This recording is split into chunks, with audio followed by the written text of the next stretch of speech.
ඊළඟට අපි කතා කරන්න යන්නේ මේක අපේ බ්‍රේන් එකේ කමාන්ඩ්ට.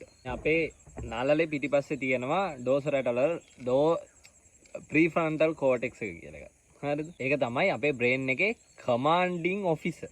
මොකද එයා තමයි ලොජිකල් බ්‍රේන් එක. එයා තමයි ලොජික්ස් පාවිච්චි කරන්නේ. ඉතින් එයාට තමයි ගොඩක් දුරට පුළුවන් ඇඩික්ෂන් එකක් කන්ට්‍රෝල් කරන්න. හිතන්නකෝ දැන් ඔයාට තියෙනවා ලොන්గ్ ටර්ම් හෙල්ත් ගෝල් එකක් බර අඩු කරගන්න. හරිද? ඔයා කේක් කන්න යද්දි පානේ කේක් කන්න එපා නේද? අපි බර අඩු කරගන්න එපානේ කියලා ඉවර වෙලා අර ලොජික්ස් දාලා වැඩේ කන්ට්‍රෝල් කරන්නේ ප්‍රීෆ්‍රන්ටල් කෝටෙක්ස් එකෙන්. ඉතින් ඇඩික්ෂන්ස් වලදී වෙන දෙයක් තමයි ඔය පාර්ට් එක මාර විදිහට වීක් වෙනවා. එතකොට ඔය ලොජික්ස් කෑල්ල කොටින්ම වැඩ කරන්නේ නැහැ. ඔක හයිපෝ ඇක්ටිව් වෙනවා. හයිපර් ඇක්ටිව් නෙමෙයි හයිපෝ ඇක්ටිව් ඈ. නියුරෝ සයන්ස් වලදී කොතන හරි හයිපෝ ඇක්ටිව් කියලා කියන්නේ ඒක දැන් අඩුයි ඇක්ටිව් කියන එක. හොඳ? හයිපර් ඇක්ටිව් කියන්නේ ඇක්ටිව් කියන එක. හයිපෝ ඇක්ටිව් කියන්නේ ඒක අඩු තත්ත්වයක්. හොඳද?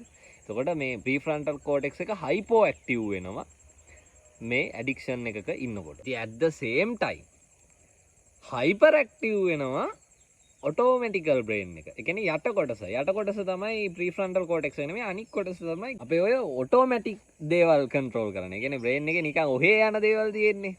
ඕක පාලනය කරන්නේ ඔය යට කොටස. ඉතින් ඒක හයිපර් ඇක්ටිව් වෙනවා. ඒක කන්ට්‍රෝල් කරන්න බැරි මට්ටමකට එනවා. ඉතින් හිතන්නකෝ ලොජිකල් බ්‍රේන් එක වීක් වෙනවා අරක මේ වෙන. එතකොට කියුස් වගේ වට හයිපර් ඇක්ටිව් වෙලා අර තේරෙනවද? අර කන්ට්‍රෝල් එක නැති වෙලා යනවා. ඕක මම සරල ඇනලොජි එකකින් පැහැදිලි කරන්න. හොඳේ? හිතන්න අපේ මොලේ ඇතෙකුයි ඇත්ගොව්වෙකුයි කියලා. ඔය ප්‍රීෆ්‍රන්ටල් කෝටෙක්ස් එක ඔය බ්‍රේන් කමාන්ඩ් අපි දැන් වීක් වෙනවා කියපු එක්කෙනා තමයි ඇත්ගොව්වා. හරිද? අර ඔටෝමැටික් බ්‍රේන් එක තමයි ඇත්තා. හරිද? දැන් එහෙම දාසන ඇත්ගොව්වා මෙහෙට යන්න කියලා දැන් තා ගොඩක් පවර්ෆුල් වුණත් අරයට පොඩ්ඩක් මෙල්ලයි නේද? එයා චුට්ටක් මේවා කරලා ලයින් එකක් ගහගත්තා. ඉතින් ලොන්గ్ ටර්ම් ඇඩික්ෂන් වලදී වෙන්නේ ඔය ඇත්ගොව්වට කන්ට්‍රෝල් එක නැති වෙනවා. හරිද?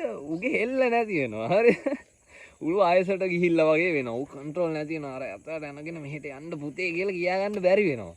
ඇතා ස්ටෙරොයිඩ් ගහලා වගේ වෙනවා. හරිද? ඇතාගේ අර තිබ්බ පවර්ෆුල් ගතිය වැඩි වෙනවා. ආයෙ නෙමෙයි හෙන්නු නෙමෙයි මොන මගුලෙන් යන්නත් ඌට ගානක් නැහැ සීන් එකට එනවා. මොකද තමයි මොලේ වෙන්නේ. කමාන්ඩ් වීක් වෙලා ඔටෝමැටික් කෑල්ල හයිපර් ඇක්ටිව් වෙනවා.